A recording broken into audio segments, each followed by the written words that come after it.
Say what you like about the proliferation of electric cars, but I do have a bit of a theory about them. My theory is that lots of car makers are building EVs, they make a big song and dance about how this new car is electric, it's amazing, then journalists like me whinge about the weight of it, the price of it, and the range of it, and then, subtly, quietly in the background, the manufacturer then releases a petrol version of that car, which will probably be better. And I think that's what Peugeot's done with their new 3008 that we've got here. It was launched as the E3008. It cost 45 to 50 grand. It could do 380 miles on a charge, but it was very, very expensive. This has got a 1.2 litre petrol engine. Otherwise it looks the same, and you save nearly £11,000. Should you get one?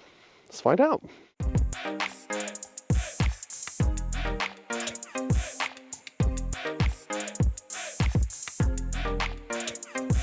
This petrol version might be 10 grand cheaper, but it's still not exactly what you would call cheap. This top spec GT model is £38,500. The entry level Allure model, 35 grand. You probably want the GT though. You get matrix LED headlights with these LED claws down the front, and I do think it just looks very modern, very nice. Like, well, all the latest Peugeots really. The only thing I would say, this paint, this grey, is 750 quid. The free colour, Obsession Blue, I think looks nicer. Look, there's a Peugeot 408 handily parked. That's the free colour.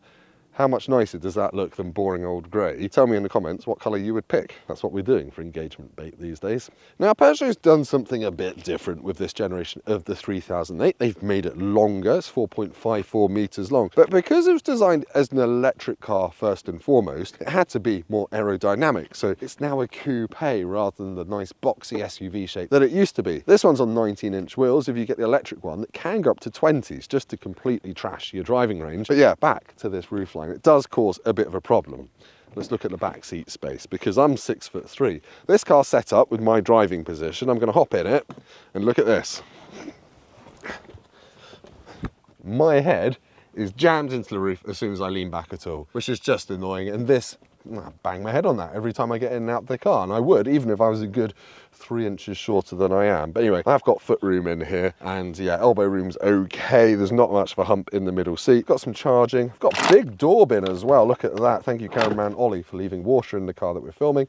But there's not much access to the back seats, because this is all quite chunky moulding. So getting a child seat in and out of this is a little bit of a faff. And the ISOFIX covers are hidden behind zips, which feel like they're going to snap the first time you use them. So yes, it's not actually as good as the car that it replaced in terms of backseat access, but it's quite special up front. Now, I'm a big fan of the old Peugeot 3008. It felt like a really chic alternative to a Volkswagen Tiguan, and they've kept the same vibe with the cabin of this new 3008. It's got all this lovely cloth everywhere. It lights up blue at night. It's got a floating 21-inch screen here, half of which is a touchscreen for the infotainment system with wireless CarPlay and Android Auto. The other half is a really sharp and very beautiful digital dashboard. You've got this third screen down here. It's called iToggles. These are shortcuts, and you can change these, customize them. You've got 2 sheets of them, so you can set them to things that you use all the time. Now, despite all that, you do still have to use the screen to change the temperature, which is a bit of a faff when you're driving. But I've got a wireless phone charger under there. This all feels like it's slightly the wrong way round for a right-hand drive car, but you've got a little bin there. I think that one is cooled. You've got some USBs and a 12-volt down there as well. Some cup holders and a big old bin here. Oh no, I think this is the cooled one.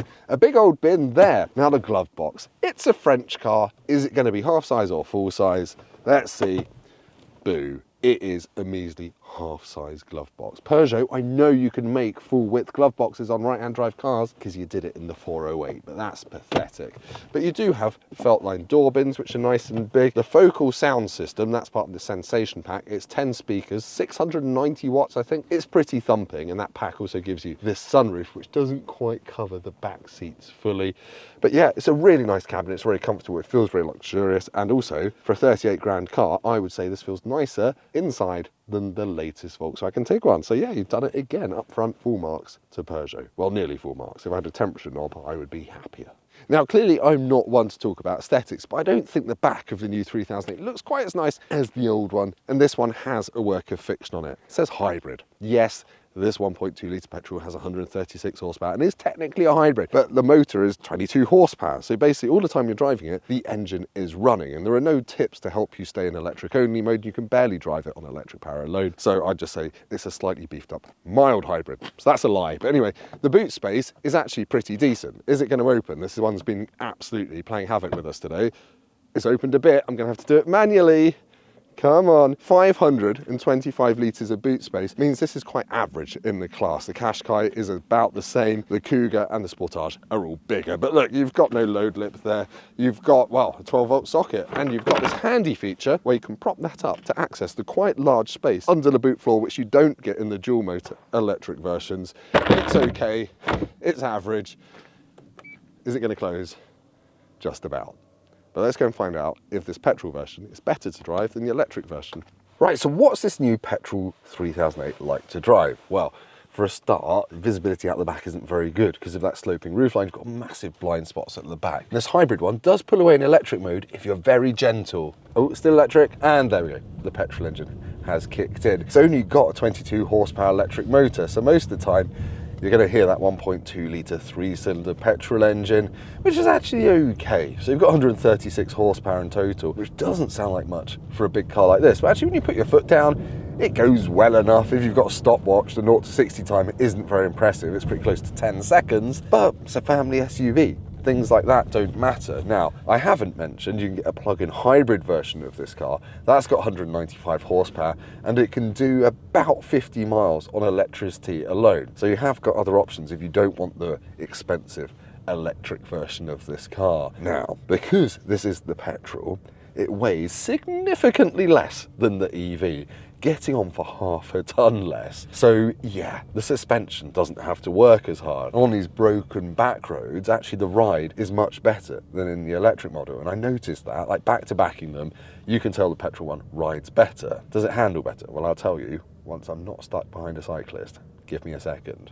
A few moments later. How does it cope with some corners? Well, it grips well enough. The steering is quite fast. Small steering wheel means you turn into corners a little bit quicker than you might be expecting. And body rolls, not actually that bad. You don't really fall out of your seats, and these Alcantara ones in this GT model are pretty huggy anyways. Yeah, it's not as entertaining to drive as a Ford Cougar, but it's not too bad, and it certainly doesn't feel as heavy as the electric version does, which just thuds down the road and gets on your nerves after a little while. This is a much nicer version of the 3008 to drive. Now, out on the motorway, it's pretty refined as well. Doing big motorway miles on this, you don't notice much wind noise, too much tyre noise. Not as refined as the Volkswagen Tiguan, but it's not far off it. And it doesn't have too many annoyances. Obviously, being a 2024 model car, it's going to have a speed limit warning bong, but you can turn that off within about 4 presses of the touchscreen. So it's not the best system to turn off, but it's not the worst. It's just easy to live with. It's pretty forgettable as a driving experience, I would say. All modern SUVs are. What I would say though is don't be worried about only having a 1.2 litre engine. Unless you're trying to set land speed records,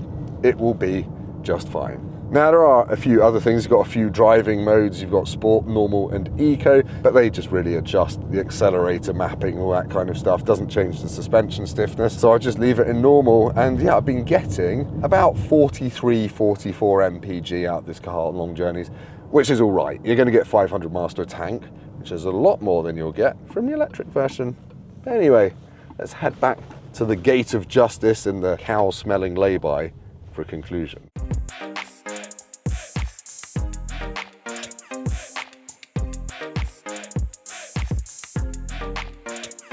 So this petrol version of the 3008 is 11 grand less than the electric version, but still 38 grand is quite punchy. And there are some areas where I think this 3008 has gone backwards from the old one. Things like the boot space, the rear seat space, it doesn't feel quite as usable because it was designed as an EV. Now, Peugeot has just brought out the 5008, which is a 3-row 7-seater version of this, and that is still a nice boxy SUV shape.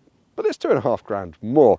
So this is kind of caught in a weird no man's land in the middle where I still can't fully recommend it over something like the new Volkswagen Tiguan. But, you know, if style is important to you and you like the shape, it's not a bad car, but I would pick the petrol one over the electric one and save a lot of money. Merci for watching this video of the Peugeot 3008.